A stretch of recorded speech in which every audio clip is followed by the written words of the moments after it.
Hello my YouTube family, welcome to Divya Kiran diaries. అందరు ఎలా ఉన్నారు? నేను బాగున్నాను, మీరు కూడా బాగున్నారని అనుకుంటున్నాను. ఈరోజు అయితే నా ఫేవరెట్ టెంపుల్ని మీకు చూపించాలని అనుకుంటున్నానండి. అదే అనంతపూర్లోని ఇస్కాన్ టెంపుల్. ఇస్కాన్ అంటే international society for Krishna consciousness. ఈ టెంపుల్ అయితే 2008లో నిర్మించబడిందని ఇక్కడ పూజారులు అయితే చెప్పారు. రాధాకృష్ణుల ప్రేమ గురించి తెలుసు కదండి, అసలు వర్ణించలేము వాళ్ళ ప్రేమని. రాధ కృష్ణుడి రాతలో లేదు, కానీ ఎక్కడైనా మనం కృష్ణుడిని రాధతోనే పూజిస్తాం. మరి ఈ టెంపుల్ గురించి చెప్పాలంటే ఆర్కిటెక్చర్ అయితే ఎంత అద్భుతంగా ఉంటుందో. ఈ ఇస్కాన్ టెంపుల్ యొక్క ఆర్కిటెక్చర్ ఎలా అంటే మహాభారతంలో శ్రీకృష్ణుడు నడిపే రథం షేప్లో ఉంటుంది ఈ టెంపుల్ అనేది. ఈ టెంపుల్ని రాధా పార్థసారథి టెంపుల్ అని కూడా అంటారంట. ఈ టెంపుల్ని నిర్మించడానికి 5 కోట్లు ఖర్చు పెట్టారంటండి. చాలా అద్భుతంగా కట్టారు.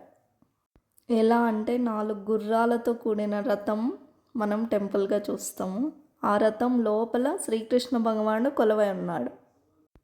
ఎంత అద్భుతంగా ఉందంటే ప్రతి ఒక్కరూ కనీసం ఒక్కసారైనా చూడాల్సిన టెంపుల్ ఇది.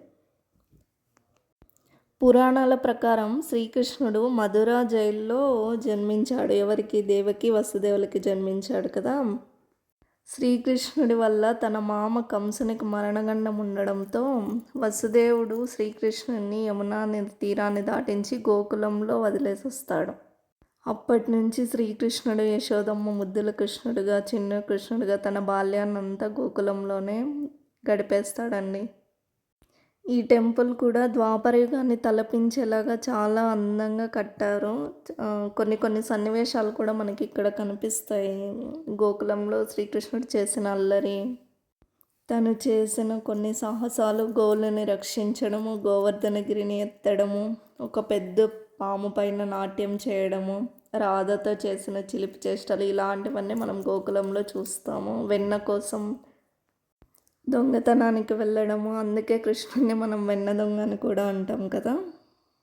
అప్పటి ద్వాపరయుగంలో సన్నివేశాలన్నీ కొన్ని ఇక్కడైతే విగ్రహాల రూపంలో చిత్రీకరించారు. మనకు చూసా అవి ఎలా జరిగింటాయని మనం ఊహించుకోవచ్చు. ఇక్కడ అంత బాగా పెట్టారు. ఇక్కడ మీరు కూడా నాతో పాటు కృష్ణుని దర్శించుకోవాలనుకుంటే వీడియో ఎండ్ వరకు చూడండి. ఖచ్చితంగా మీకు కూడా కృష్ణ దర్శనం కలుగుతుంది. ఈ వీడియోలో రకరకాల పూలు, పళ్ళు, చెట్లు కూడా చాలా బాగా పెంచారు గుడి చుట్టూ. ఈ ఇస్కాన్ టెంపుల్ యొక్క వీడియో అయితే మీ అందరికీ చాలా బాగా నచ్చుతుందని అనుకుంటున్నాను. నాకైతే చాలా ఫేవరెట్ టెంపుల్. నేను అనంతపూర్కి వచ్చినప్పుడు కంపల్సరీ ఒకసారైనా వెళ్ళేసి వస్తాను. ఈ టెంపుల్కి అంత ఇష్టం నాకు. ఒక్కసారి వచ్చి ప్రశాంతమైన వాతావరణాన్ని మీరు కూడా దర్శించవచ్చు.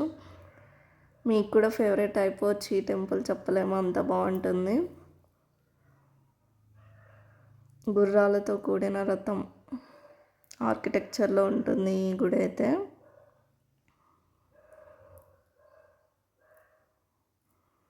ఇదైతే లోపల టెంపుల్. మీరు కూడా లోపలికి రండి, శ్రీకృష్ణుని దర్శించుకుందాము.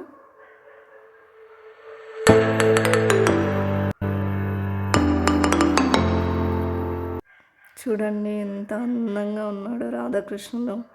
ఈ వీడియో మీకు నచ్చితే లైక్ చేసి సబ్స్క్రైబ్ చేసుకోండి. ఇంకా మంచి వీడియోస్తో మీ ముందుకు వస్తాం. Thank you.